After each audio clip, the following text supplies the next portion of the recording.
ว่านี้อีสานต้องดีกว่าเก่าร่วมฉันนี่กำลังงงในตัวเองตอนแรกตลาดมาก็จะเงียบๆดอกแต่เวลาฉันเดินไปไหนเนี่ยนะฮะพ่อค้าแม่ค้าได้ขายของกันเต็มไปหมดเลยฉันคิดว่าฉันเป็นตัวเงินตัวทองดินี่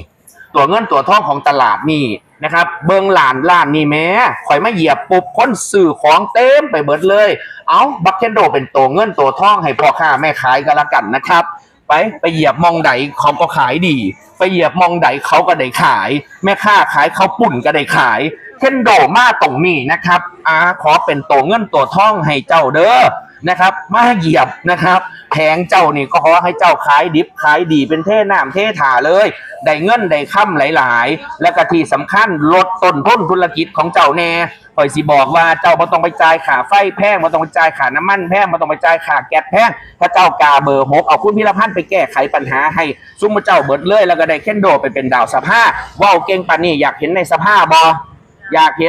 นต้องกดเบอร์หยังกาเบอร์หยังให้ข่อยบัตรสีชมพูเบอร์6ข่อยฝากแน่รับรองว่าเขาปุ่นเจ้านี่จวดจ้าดแน่นอนขอบพระคุณหลายๆนะครับ